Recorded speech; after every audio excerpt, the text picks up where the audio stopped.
Shall we start? Okay, hello everyone. Welcome to our Columbia University Alumni Club of Sao Paulo live webinar with our special guests, journalist Patricia Campos Mello, recipient of the Columbia's Maria Moore's Cabot Prize, and our friend and colleague, Mr. Adam Shub, U.S. Consul General of Sao Paulo. Mr. Shub, by the way, has a Bachelor of Arts degree in history from Columbia. Patricia Mello will be receiving her special prize tomorrow from our Columbia President, Lee Bollinger, so we're lucky to get the party started early. Our moderator today is our colleague and board member, Claudio Fredo. Thank you, Claudio and Marcos Irata from the consulate for organizing this event. Just a few words, if I may, regarding our upcoming events. Next week on Tuesday, October 20th, we will be receiving Ricardo Zuniga, Interim Director of the Brazil Institute, as well as a Senior Diplomatic Fellow at the Woodrow Wilson Center for Latin America, and one of the foremost think tanks in the US, which is one of the most foremost think tanks in the US affiliated to the Smithsonian Institution. He is the former US Consul General in Sao Paulo. The subject will be the US election and Latin America. Let's see what else. The week after that, Tuesday, October 28th, is Giving Day. We will be receiving Judge Mileni Ramos Seidel, and the subject will be diversity. We will continue to hold webinars weekly until the first week of December, and we hope that you can join us for all of them. This webinar is being recorded. The recordings to our webinars are easily accessible on our social media pages on Instagram, LinkedIn, and Facebook under the name Columbia Alumni Club of Sao Paulo, or by clicking on the links provided on the bottom part of all of our email invitations. Follow us and like our pages. We post all of our events there as well. Patricia and Mr. Shub, thank you for being with us and for dedicating this special hour to our association. Here now is our colleague, Claudio Fredo. Claudio, take it away. Thank you, Diana. As you know, my role as somewhat like the moderator is to introduce everyone, especially the speakers. But actually today I'm going to introduce more people than only the speakers. So the first person that I'd like to introduce to you is a person by the name of Godfrey Lowell Cabot. He's an American citizen who lived for 101 years. And he was born in 1861 and he died at 1962. And his wife, Maria Buckminster Moores, was born in 1866 and she died in 1934. There's one interesting piece of information about them. They are both from Boston, Massachusetts, and they married in 1890. So he was 29 and she was 24. And they had 5 children. And the interesting piece of information is that one of their children became a United States ambassador. He went to several countries, and one of these countries was Brazil, where he was the ambassador under John Kennedy, and before Kennedy, under President Eisenhower. So in 1938, 4 years after his wife passed away, this American businessman, billionaire, decided to create an award, and he granted some money to Columbia, to the trustees of Columbia University. So since 1939, Columbia University has been granting the Maria Moore's Cabot Award to journalists in the Western Hemisphere. So this is the origin of our the prize that Patricia Campos Mello will receive tomorrow. So these are the people I'd like to talk to you about before I actually introduce our speakers tonight. And the speakers are the United States Consul, Mr. Adam Shub. A few words about him. I'm going to read here. He's a career member of the Senior Foreign Service, and he assumed his duties as the United States Consul General in Sao Paulo in August 2018. He previously served as Deputy Chief of Mission to the U.S. Mission to the European Union in Brussels. He has served in a variety of overseas assignments in Europe, the Middle East, and Latin America. He has an extensive resume, and as Diana has mentioned, he has a degree from Columbia University. That's been the reason why Mr. Shub is here with us tonight. And finally, I'd like to introduce you to Patricia Campos Mello. She's a special reporter of the newspaper Folha de São Paulo. She has a degree from the University of São Paulo in journalism. She studied there by the time that a journalism degree was mandatory in Brazil. That changed in 2010. She is a senior fellow of the Centro Brasileiro de Relações Internacionais, and she has done a lot of travel working as an international reporter in Iraq, Syria, United States, Turkey, Libya, Lebanon, and Kenya. And she was also in Afghanistan. She has written 2 books, I think, and one of them, I don't know if I can translate like that, Patricia, which is The Machine of Hate, which in Portuguese is A Máquina do Ódio, which is going to be our subject here this evening, or at least a part of our subject. We are going to talk about fake news. We are going to talk about free speech. And as important as everything else in her resume is the fact that she's the mother of Manuel, who is now 8 years old. So I started my introductions with a man who was born in the United States in 1861, and I end this presentation with the 8-year-old Manuel. Patricia, from now on, it's with you. I think Patricia is muted. I'm mute. Okay, this is the most widely heard sentence. I'm mute, you're mute. So now I will start. I'm not mute anymore. Okay, so good evening, everyone. It is a great privilege to speak with the Columbia University alumni of São Paulo, and an honor to share this space with Consul General Adam Shub. Thank you very much, Claudio Fredo, for the invitation. And I have to say I'm really humbled to be awarded with the Maria Moores Cabot Award this year. Many of my idols, like John Lee Anderson, Clovis Rossi, Paulo Sotero, like really wonderful journalists have won it. So it's a big responsibility. And I received this award on behalf of numerous Brazilian investigative journalists, especially women, who have been doing their jobs despite the adversities from recent times. I started covering the use of big data and social media during the elections in 2008, while I was in the US reporting about President Barack Obama's campaign. At that time, journalists, scientists, voters, we all had an overly optimistic view about these tools for electoral campaigns.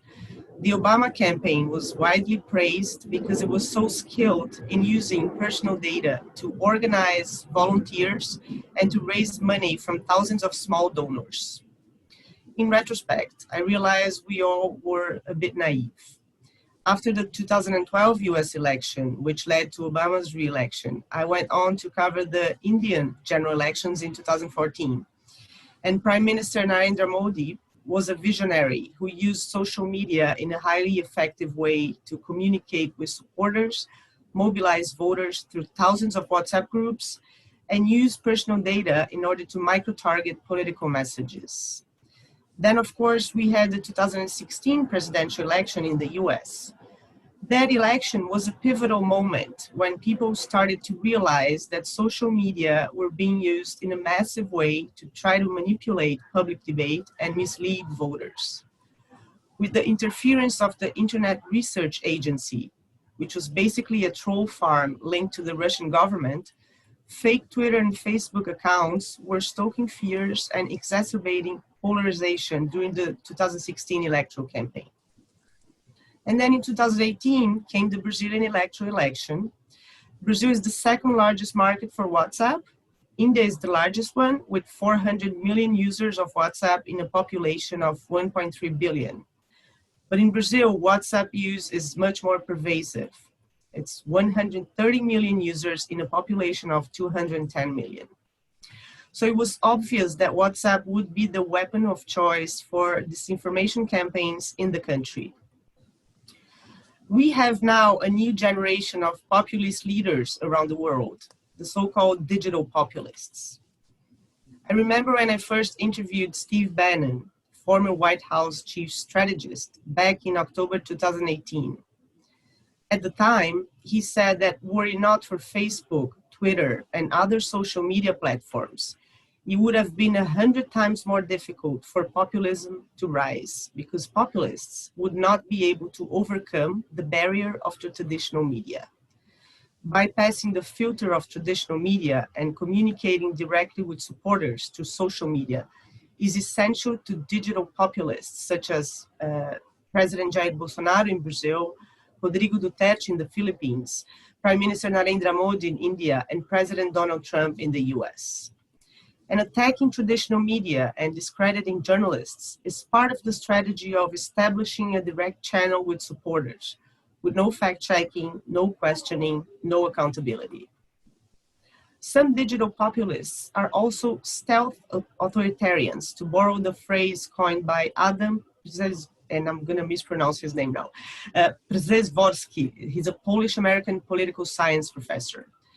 The stealth authoritarians, they're not like traditional dictators. They don't shut down Congress, they don't arrest opposition leaders or censor the media, at least not in the beginning. They use the existing laws and institutions of the democratic regimes for anti-democratic purposes. So people don't immediately notice the erosion of democracy. These stealth authoritarians, they change electoral rules, engage in redistricting, change voting qualifications, harass the opposition, impose restrictions on NGOs, reduce judicial independence, suffocate financially the media. Turkey, Venezuela, Hungary, Poland, Brazil, India, and to a lesser extent, the United States are good examples of stealth authoritarianism. In these increasingly illiberal democracies, the leaders do not need to rely on classical censorship to silence the opposition and the media. They simply flood social media with alternative facts, drowning out investigations about the government and negative news. And they also run intimidation campaigns against journalists, both online and in the real world. So far, checks and balances have been able to stop the worst authoritarian impulses in Brazil and in the US.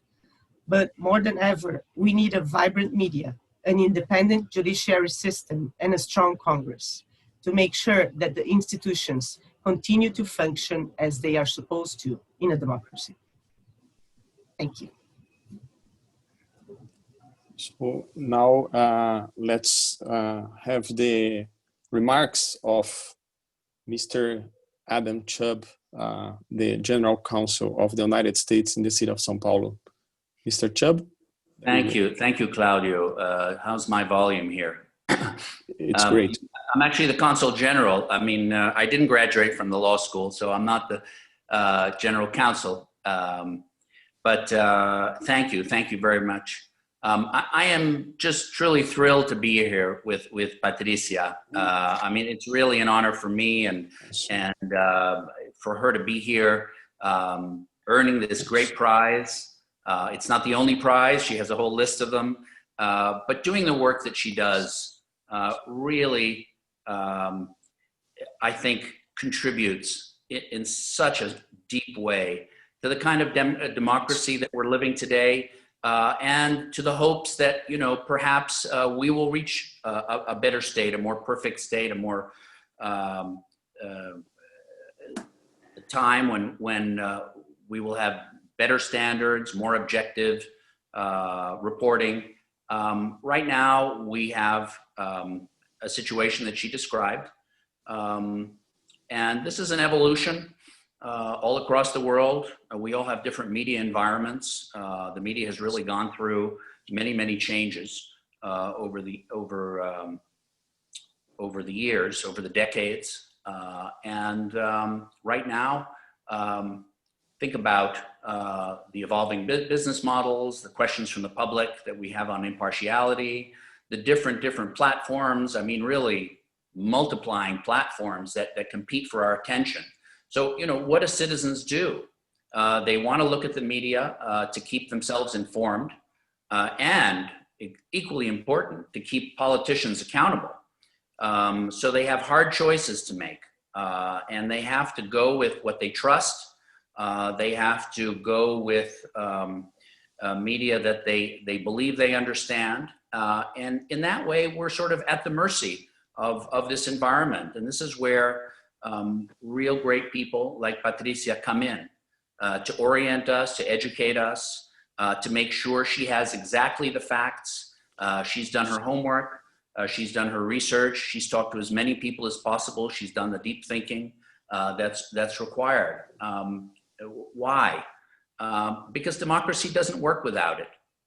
It doesn't work without a free press. That's just the bottom line.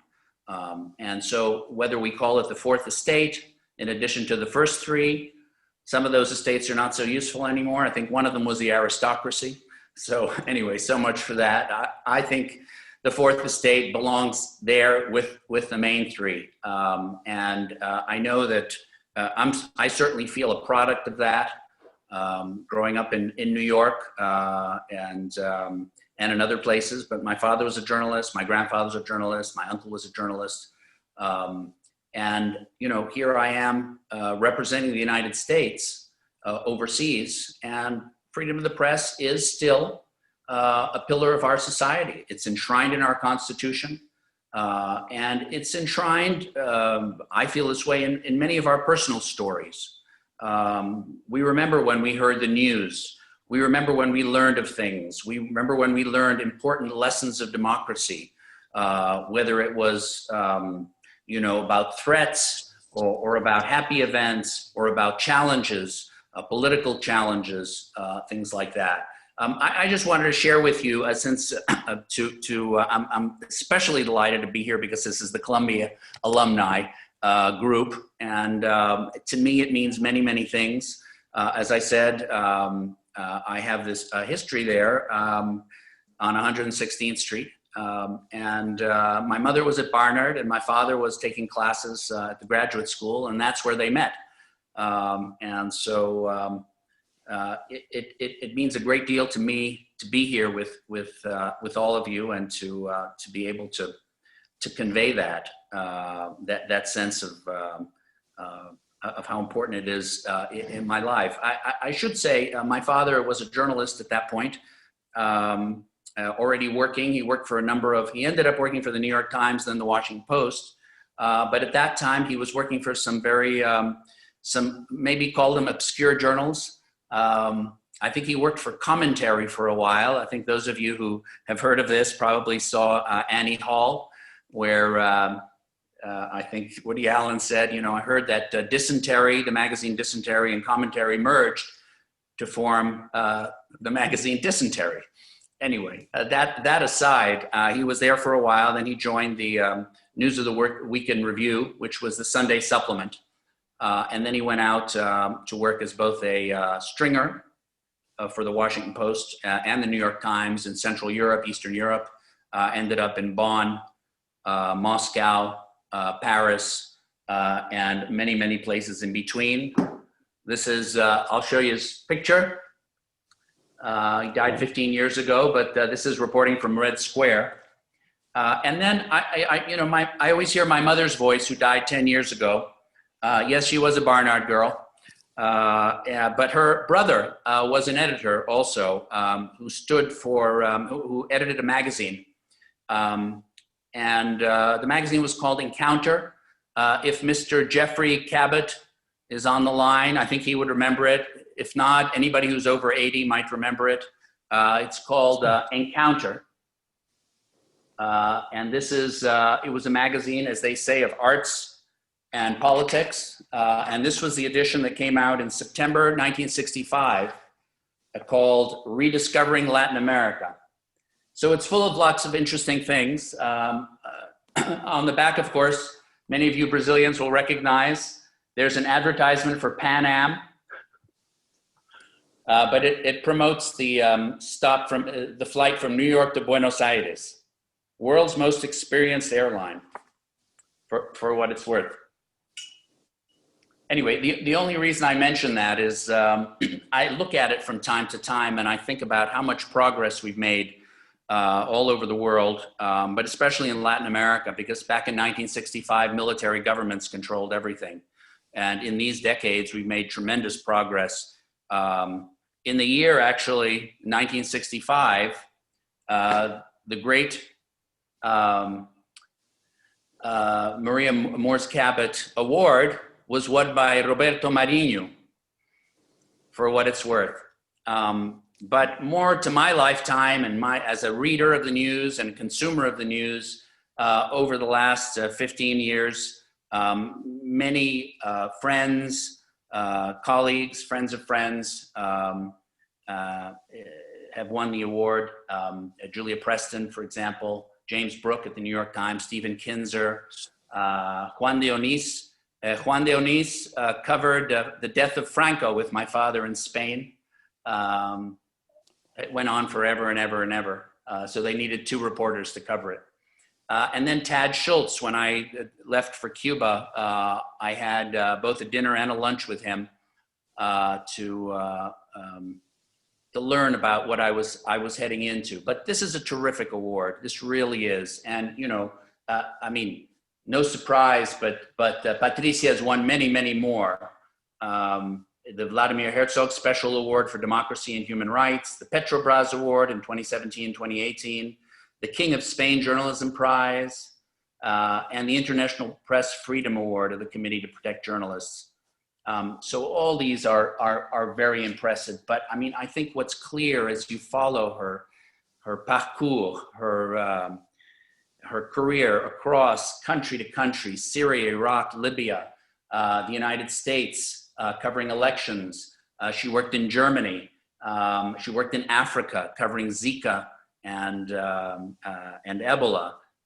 Just the determination to illuminate her fellow citizens of the globe is just so striking. It's so striking. And how she found time to have a family and also write some books is amazing to me.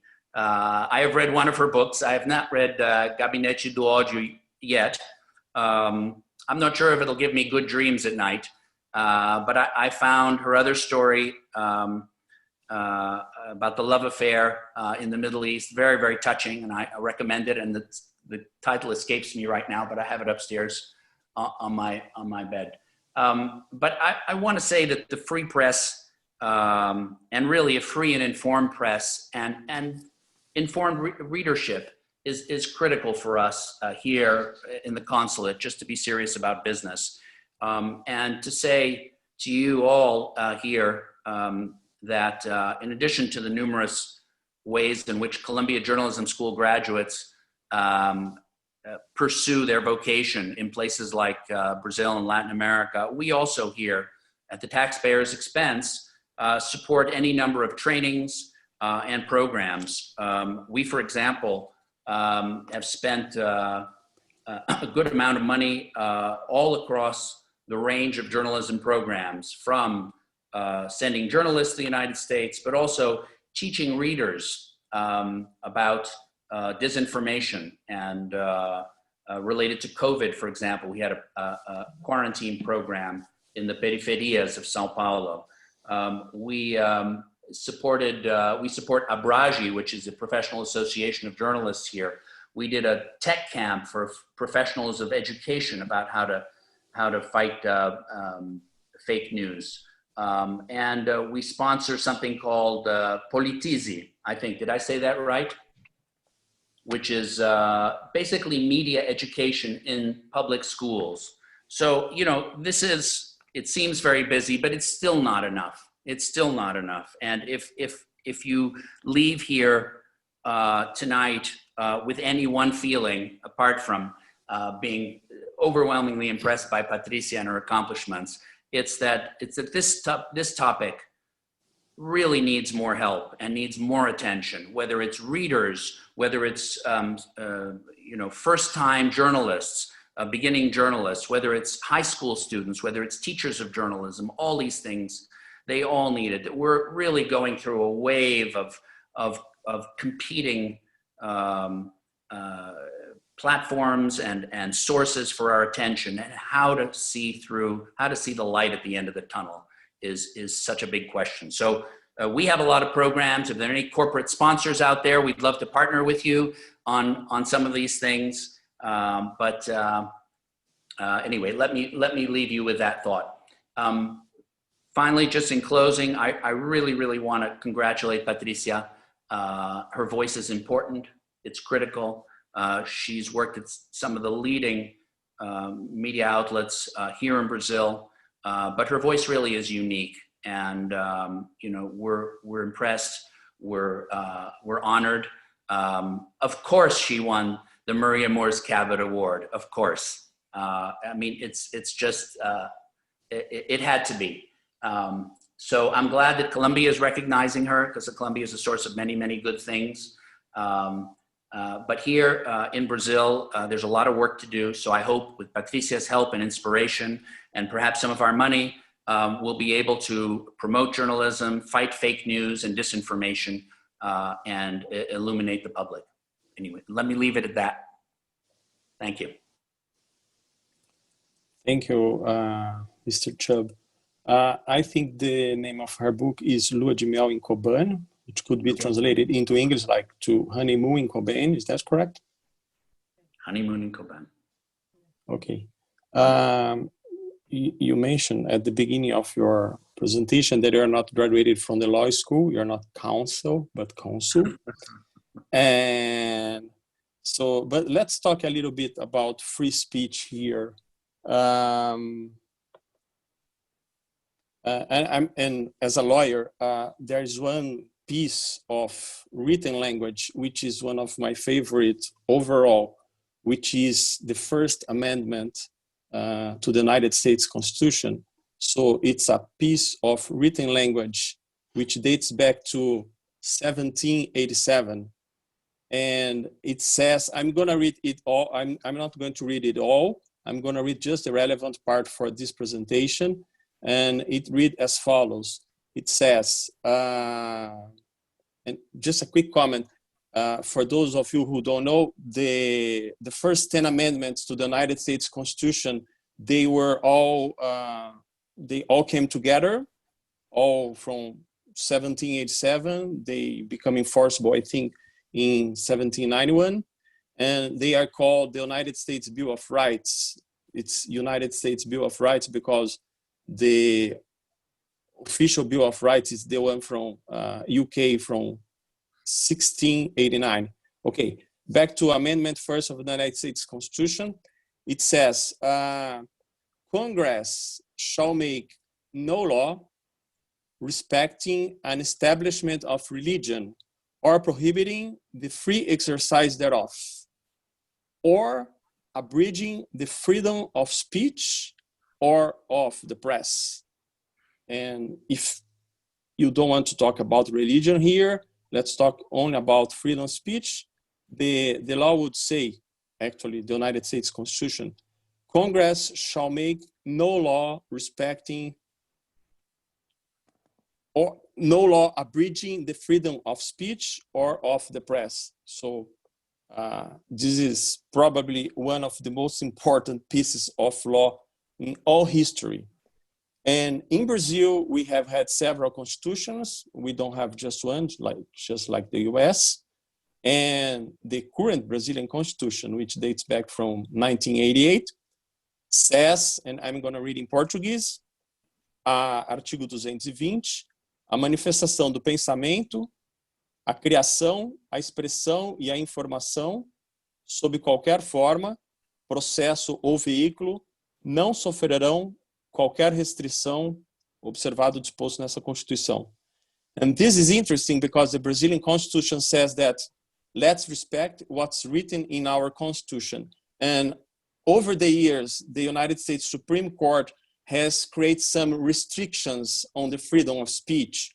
For instance, there was a time when people were burning flags, United States flags in the US territory. And some people would say, no, this is not allowed. This violates our country. And the Supreme Court of the United States said, no, this is freedom of speech. You can burn a flag.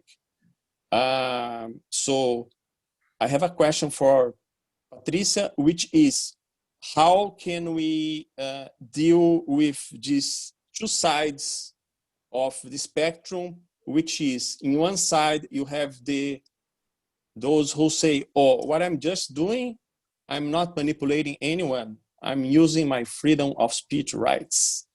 And on the other side, I mean, there can be a populist who is just manipulating people.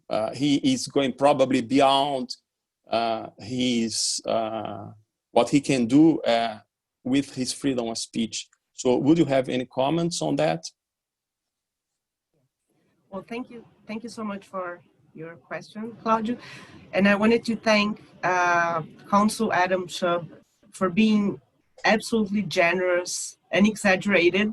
And I'm really happy that such an accomplished person is so generous, and that you have evolved and you're not a journalist, you're a diplomat, which is something so way more cool than being a journalist. But anyway, I think this is a very important discussion. Recently, the Anti-Defamation League in the US, they promoted this campaign called Stop Hate for Profit, which basically called for big advertisers, Unilever, Coca-Cola, Nike, to pause advertising on Facebook for a month because they understood that Facebook was not doing enough against hate speech. And basically, I think hate speech is not covered by the First Amendment, is not covered by freedom of speech anywhere, right? And this is something that sometimes get confused. People are arguing that they are just exercising their freedom of speech, but they are not. They are actually using hate speech, which promotes violence in the real world. We've seen this in Myanmar, for instance, where Buddhists, radical Buddhists, which is sounds very like a paradox, right? Were, inciting and inflaming people against Muslims. You've seen in the Philippines, you've seen everywhere. So I think we cannot confuse hate speech with freedom of speech. On the other hand, because this information is such a challenge, right? It's so difficult to deal with this. There's a temptation by governments that think that just legislation by itself is going to solve this problem.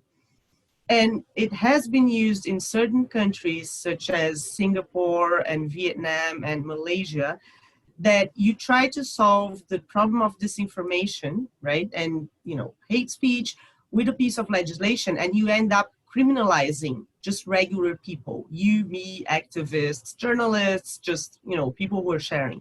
So in Brazil, at this moment, we really are going through a crucial moment in which they're discussing in the House of Representatives at this point, in Câmara, the bill of the fake news legislation, which is, yes, it's a needed thing. We have to have some sort of regulation, but we have to be really careful in not creating a police state, right? And not, giving way too much authority for people to say what is truth and what is not, what is true and what is not. So I think there are limits to freedom of speech, but we have to be really careful when trying to establish which are these limits.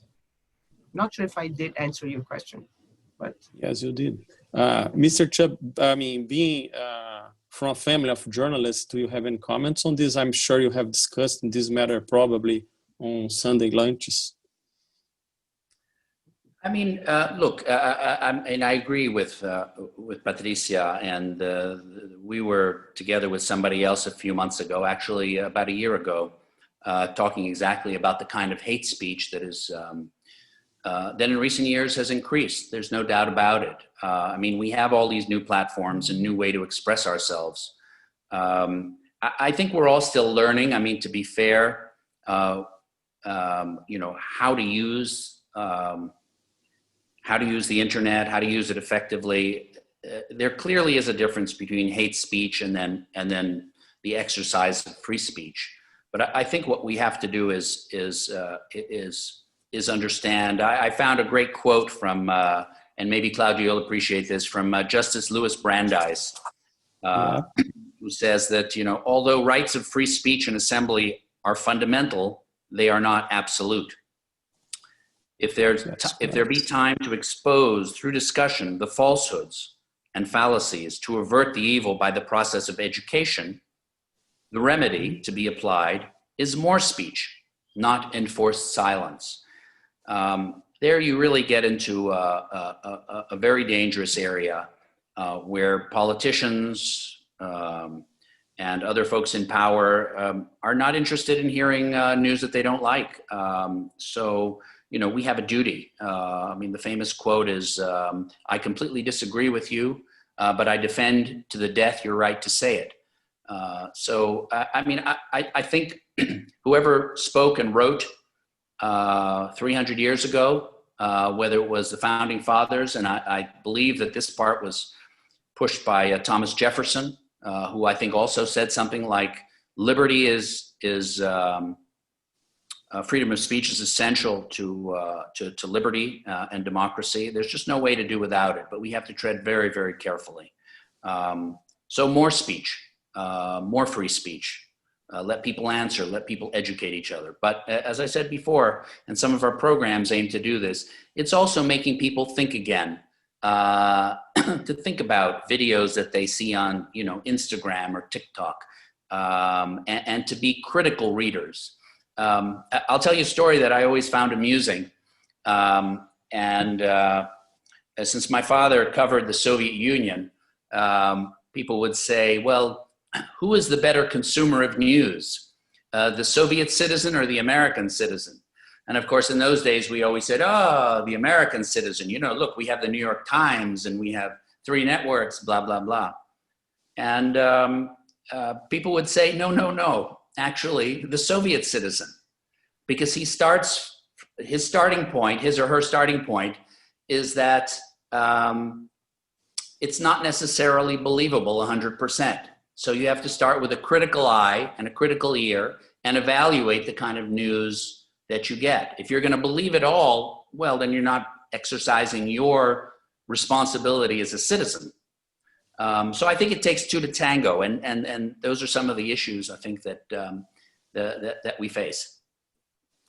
If Claude, yes, go ahead. May Patricia. I add something? Yeah, I just wanted to add something.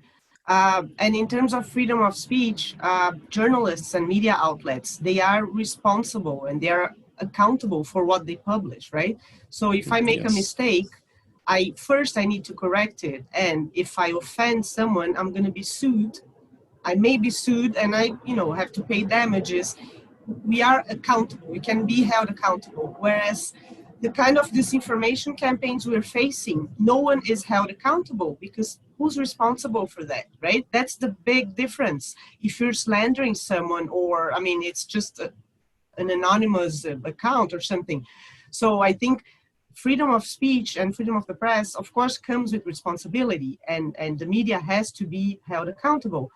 But there's an unfair competition because you have other sources of news or fake news or, true news, that there's no responsibility whatsoever. And do you, Patricia, believe that the social media has played an important role on this? I mean, of course it has, because it's through social media that the populists do. But do you think that this would happen without the social media as well? I mean, because there's a balance between the social media, it has a lot of benefits for us as well. Everyone can speak. The problem, it seems, it's there is missing some kind of regulation over the role of the social media. Yeah, I mean, of course, internet and social media, it's a wonderful thing. It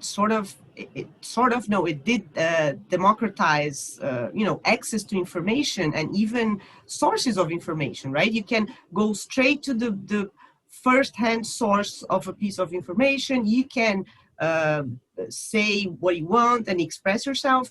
So, of course, it's wonderful. But as you said,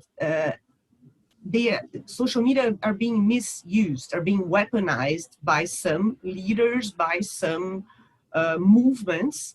And I'm not sure, there's a tendency to also to overestimate the power of social media to, change votes or brainwash people. I think we have to resist thinking that people were just, passive objects. They're being brainwashed. I don't think you can give magical powers to social media, but the mere attempt to manipulate the public debate, the way it's been used by several populist leaders around the world, this is really serious. Even though we don't know to what extent a social media campaign can really sway a vote, it still is really important that you don't give the power to these people who cannot be held accountable to try to manipulate elections and manipulate the public debate. So, but we also have, we hit another snag here, I would say, because the social media, there's not an individual person who is there deciding which is published here or there. At the end of the day, there is only artificial intelligence working behind the social networks. So, I mean, the machines are doing a part of the work, the computers. So that's something that is also to be addressed. Oh, yes, because the algorithms are basically secret, right? They say, well, this is industrial, these are industrial commercial trade secrets, right? Yes. So no one knows what's go into the algorithms that's going to decide what's the reach of a comment, a post, a tweet. But I think mainly it's a big discussion now is, and maybe you've heard President Trump has been talking about this, which is kind of ironic, about the Section 230 of the Decency in the Communications Act, which basically allowed internet and social media to grow and to be this really good thing that we have today by making them not responsible for what third parties or what other people posted on the platforms, right? Otherwise, if you could be, if you had liability for what other people were posting on Facebook or Twitter, they would never, it would not be a viable enterprise, right? Because you would be sued all the time.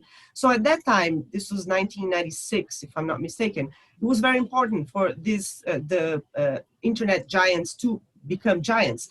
But right now we have a very different situation. They are virtual, they have virtual monopoly power over this social media industry, so to say, and they're not liable, they're not responsible for anything. So they don't have incentives to do something against hate speech or against foreign actors interfering in elections or domestic actors interfering with elections. So this is something that is being discussed, and I think it is a very important discussion. I'm not sure I know the answer, I don't, but I think it's something has to change.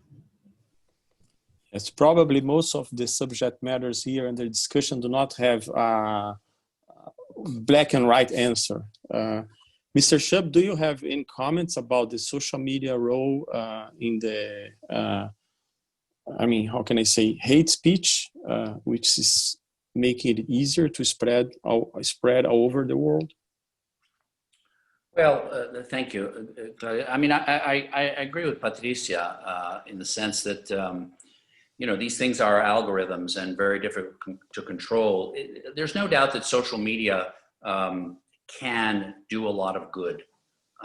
They can do a lot of good educating, and people do abuse it. So, I certainly was pleased to read about Facebook's decision the other day on hate speech. I mean, how do you define it? Maybe that's a question for lawyers. I'm not a lawyer, so I mean, it's sort of like the definition of jazz. You know it when you hear it. You know it when you see it, and it should be fairly easy to define. But there is a lot of it, And there's a lot of hate. There are a lot of wonderful things on social media, but there is a lot of hate speech. And, how does one control the algorithms with companies? That's very difficult. But when you talk about some of the things that Patricia raised, some of the sort of countries, governments out there who actually direct some of this coverage against minorities, against people specifically, then you're really facing something that can be changed. The algorithms and the trade secrets, I wouldn't even know where to begin. Obviously, the internet companies have to be held accountable for that. But when governments are directing it, this is something that I think we should be able to approach. Having said that, these things come out. You're right; they come out of people sometimes, and they're very, very hard to pinpoint. We sponsored in Brussels with the Atlantic Council a marvelous program that actually mapped these things out. That said, yes, this was the original one. Look, it's easy to say, oh, this dictator in such and such a country is spewing forth hate, and people just picked it up. But it's another thing when unseen actors at troll farms or places like that, in an unseen way, slip these items in, and then they're picked up and given a new life of their own, and fascinating. We saw a number of these things in Eastern Europe, in Poland, in Slovakia, and that had clearly originated with the government, and that we need to prevent, and we need to prevent that in all areas through media, working with media organizations, working with international organizations, working with universities, for example. There was one particular university in Central Europe that was a victim of a lot of, I don't know if I'd call it hate speech, but it was particularly ugly. To be able to pinpoint this, there's nothing this stuff hates as much as sunshine. So sunshine and transparency is, I think, what we need to push for in so many ways. Once things start to happen in back rooms and in sort of secret ways that we don't know, we're in trouble. So I think that's where I'd leave it before I take on algorithms and the big tech companies. Yes, certainly. There's, it's impossible to have democracy without good journalism. And there's it's a well-known phrase in journalism that journalism someone must not like what is being published or said. Everything else is propaganda. So for you to have journalism, someone must not like what's being published. And based on that, and considering that, I think Patricia is a reporter that belongs to that school somewhat. You have had some experiences. Some of them are well known for the public. They are all over the web. You can read them about them. But would you share with us some of your experience that you have had as a journalist, trying to investigate power, trying to obtain information, or how people have reacted to what you have written in your reports? Some information that you could share with us without coming into too much into details, but just for the sake of our curiosity. Good question. Well, there's like two main topics I've been covering. I've covered a lot of refugees and migration stories in countries that are going through very difficult situations through wars, or in Africa. And this is a very different kind of coverage compared to when you were investigating government. I think it's more difficult to investigate governments than to cover conflicts. It sounds odd, but Well, I mean, I've done several pieces of investigation, and the interesting thing is when you're investigating the disinformation campaigns, you end up being the target of a disinformation campaign. So basically, if you look at the internet, there's like thousands of pictures of people saying it's me and it's not me. I mean, it's just, you know, I mean, memes that are really obscene, and this is a new weapon that is used right now. I mean, we're not used. I'm used to covering, you know, conflicts, real conflicts, and because when you are abroad covering a war or covering, you know, the Ebola outbreak, or even here in Brazil, like I covered a lot the Venezuelan migrants and refugees in Roraima, or the Zika outbreak, you kind of know what you're facing, right? Yes. As the Consul General said, there's sunshine, you know the challenges. Whereas recently journalists, and this is not me, I mean several journalists and mainly women, we become targets, right? I mean, when we're writing something, not only we have to think, okay, so now I have to check this information, I need to have a document to back this up, I need a lawyer to read it to see if it's okay. I have to think, okay, so what's going to happen after I publish this investigative story? Who's going to be targeted? Is it going to be my husband or my son or my mother or me? And what are they going to... So I think this is the main challenge we have been facing. And this is something that was a big surprise. I had never gone through anything like this, you know, like a defamation campaign, or let's say character assassination campaign. We're not used to being news. We're just, you know, behind the curtains. We're just reporters. We're observing. We're not... You like to describe. You like to Targets. describe. You don't like to be the history. You just like to describe what's happening, right? Yes. I see. Do you have, Mr. Shub or Patricia, any final comment for our presentation today? I wanted to ask Adam something. Oh, Please feel free. on the record, off the record. This is going to be good. Keep It's harmless. It's a harmless question. Remember, I have many of my friends are diplomats. No, and it's a real curiosity I have. I mean, you have been posted to Iraq, Cuba, Venezuela, Brussels, all these places. What do you think it's really unique about Brazil? Interesting. That's a good question. You know, Brazil for Americans, in a way, I think it's very special.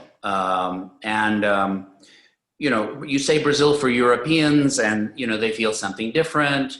And you go up and down the Northeast, and you see, you know, plenty of French and German and Belgians and Swedish people who have nice houses in Trancoso and.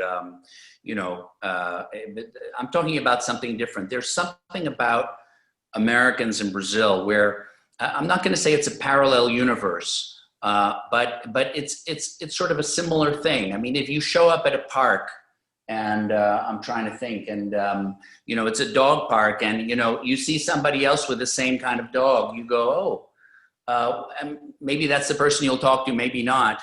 But there's just so much that we recognize. Here in Brazil, it's slightly different. It always is. I mean, I would never make the mistake of assuming, oh yeah, that's just like back home, because it's not. It is very different. But the kind of challenges that we face, you know, a nation of immigrants and of slaves, a nation that is much, much larger than its neighbors, a nation that, you know, had a small country sort of have it be founded by a small country. Of course, you know, the relationships are all different. So, I mean, I think that, you know, every country is different, of course, and every country is interesting in its own way. You know, by the time I spent my first 2 years in Belgium, not even realizing that I was in Belgium because I was working on the EU. But I mean, here, I think we all find that there are just so many worlds in one. And I think that's why it's so rich for us, for Americans. And, you know, Brazil is big enough that it can sort of, and it does, it sort of ignores us. You know, it can.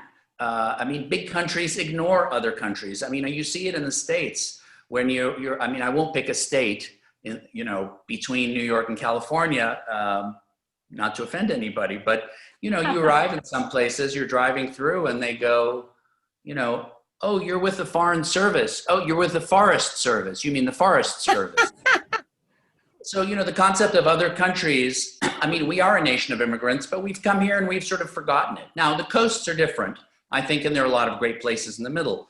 And this is an old tire argument. I'm not saying what you think I'm saying, even though I'm skating a little close. I know I'm sounding like a New Yorker, terrible. But that's good. But I would say that there is this sort of parallelism here that we see. And yes, our countries are different. It's not as hot. You know, we have mountains, whatever. But I think by and large, sort of being in a sort of big country in which there's a sort of limitless frontier, I think is enormously interesting to us. And, you know, and then there are many other things. I think that Brazilians, generally speaking, and certainly compared to Portuguese, are very, very relaxed and informal in so many ways. And, you know, what can I tell you? It's closer to us than we're willing to admit. And it's funny that the two countries for the longest time have faced off into different directions. I mean, I know that there's a political moment right now. You know, people talk about it. I think that the political moment may be coming around again, but I think the sort of US-Brazil kind of love affair relationship it's always been strong. And whether Lula or Dilma didn't like us or whatever it was, the political stuff, I mean, I think that Brazilians lead lives, many Brazilians lead lives that Americans would recognize. And I think that's the sort of enriching thing to us. Apart from the fact that Brazil is, you know, 200-300 years older and goes back further and, you know, and so on and so forth. But I think that's what's sort of unique. You know, all these different universes. I mean, you know, you have some brilliant diplomats. You have brilliant journalists. You know, great music. I said some, you know, but, you know, you have, you know, marvelous ways to welcome people. And this isn't even a country that focuses on tourism. So I think it's maybe the hopefulness about the future that binds us. We're not like other countries that look in the past. You know, countries that I love deeply. I mean, France and Italy, my goodness, 3,000 years. And even some Latin American countries think they look in the past. But, you know, I think Americans and Brazilians are constantly looking to the future. And we're hopeful. You know, sometimes we're a little worried that we won't get there and that things are bad. But, you know, I think that's the human condition. Right? Wise words. It's closing on a positive note. Very good. Well, really, Patricia, I'm so impressed with everything you've done. I wish that we could have thrown a party for you, because you deserve a party with champagne and a nice dinner. So we're going to owe you that. Really, very impressive, everything that you've done. Also the Consul General, all the incredible places, and amazing how they've overlapped somehow also. You know, you've been to the Middle East, the two of you, those experiences, it's really unbelievable. And I thank both of you for being with us tonight, to spending this time with us. We'll be pushing also, hopefully, for transparency and accountability. Always important to fact check before pushing information. I think that's a big lesson that we learn here, because it's not fair with the journalists. You know, they work hard to bring you the news, and then someone goes out there and spews whatever, and then everybody believes it. So we have to fact check. And thank you very much, the two of you, for being with us. Claudio, is there anything you'd like to add? No, just would like to thank both Adam Shub and Patricia Campos Mello. And let's not forget, Patricia has a degree from New York University, but now she's also a member of Columbia University. Right. Just one more thing. I also have a degree from New York University. So, and I wanted to add, this is the last thing I wanted to add. I lived in the US for 7 years in total, right? And I really like the US. And I almost went to Columbia University because I applied to SIPA, School of International Public Affairs, and I was accepted, but NYU gave me a scholarship. So I ended up going to NYU, but in my heart, I really would like to have gone to Columbia. Yeah, nice to know. You know, SIPA and the law school, they share the same building. Yeah. So that's Wonderful. it, Diana. Thank you both. I'll be there tomorrow. I'll be there tomorrow when you receive your prize. I'll be there online, rooting for you. Everybody, log in and watch Patricia win her wonderful prize from President Bollinger. Thank you so much. Wonderful. Thank you. Good evening. Congratulations. Thank you, Adam. Thank you, Claudio. Thank you, Claudio. All right. Bye, Patricia. Bye, Diana. Bye. Tchau, obrigada.